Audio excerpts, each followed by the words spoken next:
Hi. Today I'm going to be talking about aesthetically interesting Formula One cars. Um, Basically, where a designer was given a brief, or an engineer was given an idea, and it's not their job to think, how is this going to look when we put it on the car? They just say, will this make it go quickly? And sometimes the results are jaw-droppingly awful. Um, so, yeah, let's have a look. Warning, this video contains images of F1 cars that car fans may find disturbing. Different people get into F1 at different stages, and quite often their favourite cars tend to be from around about the time that they first got into it. Partly because maybe the shape of the car or whatever, or the engineering goes into it that interested them. And there's been some wonderful cars from various generations. You had Williams from the early 1990s, cars from the 80s, cars from the 2000s. I know people who love Michael Schumacher's cars from that period. Alternatively, if you were a McLaren fan from that period, you may perhaps choose one of their cars, which were also interesting to look at. Moving on further on into that decade, you had the slashes and the wings and the aero extras on the cars from about the 2007, 2008 time, and seeing the engineering work and whatever else on them close up, they're amazing things to be looking at, although some of the development on them was challenging, as we'll see later. For me, my love of F1 started in the late 80s and early 90s, helped somewhat by Scalextrics at the time. We had a huge set. My stepdad's into Scalextrics in a massive way. But at the time, we had the Ayrton Senna Lotus and Mansell's Williams. Obviously, as I've got older and I've actually got to see the cars in the flesh or whatever else, there's a simplistic elegance to them, which, as aero and what have you has progressed, has got a bit lost. But that's where I'm at. Those are the cars I like. Just the shape of them I like and admire very much.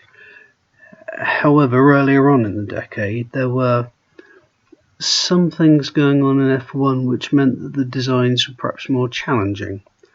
You had turbo engines, and you had the lack of the underfloor aero.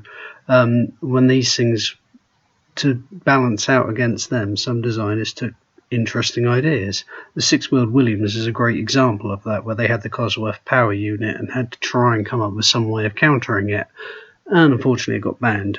But I actually quite like that one. What I'm not so keen on, though, is this. Like the boomerang rear wing on the Tyrrell. Now, Tyrrell are just that kind of company who, if there was a radical idea, there was a good chance Tyrrell had come up with it or integrated it or been one of the first to come up with it, because they didn't necessarily have the money of other teams.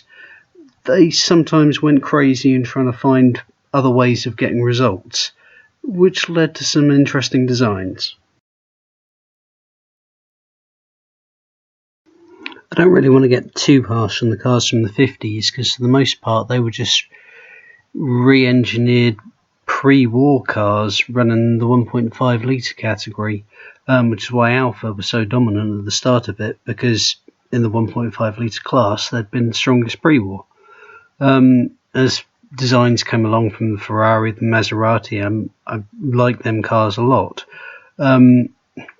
BRM trying to enter into it, the car itself wasn't completely terrible to look at, I suppose, but their big problem was reliability, as in it wasn't so much whether the car would get to the end of the race as to whether the car would manage to start it at all.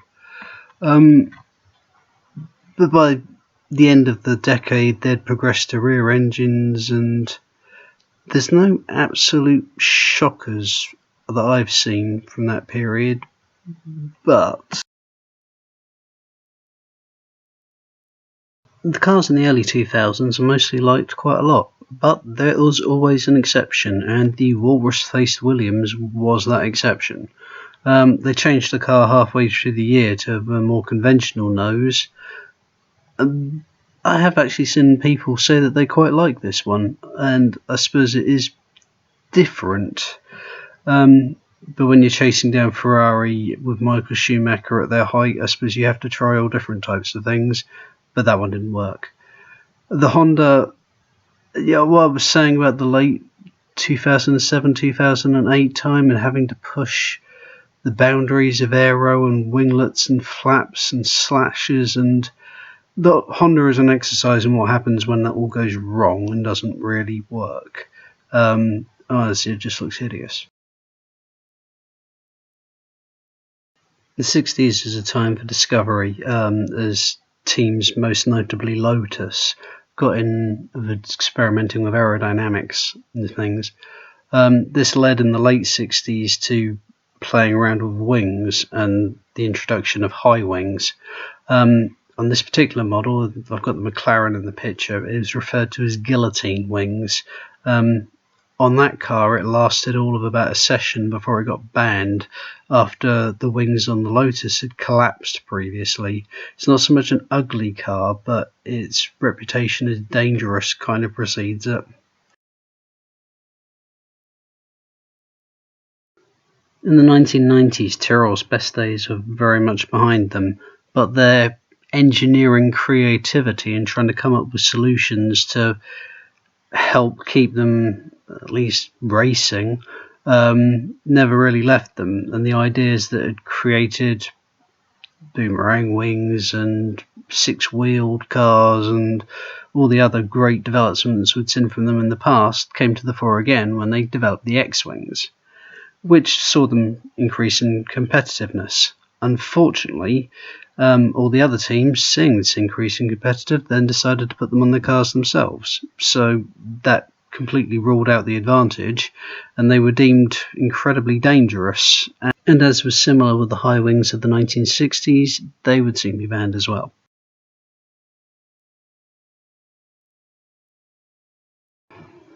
In the 2010 period, between 2010 and 2020, I'd be telling you all about how terrible the wings were on the front of the 2012 cars, except for the fact that, not happy with that, the FIA decided to introduce rules regarding the height of the front wings, resulting in 2014 regulations, which were apparently introduced for safety.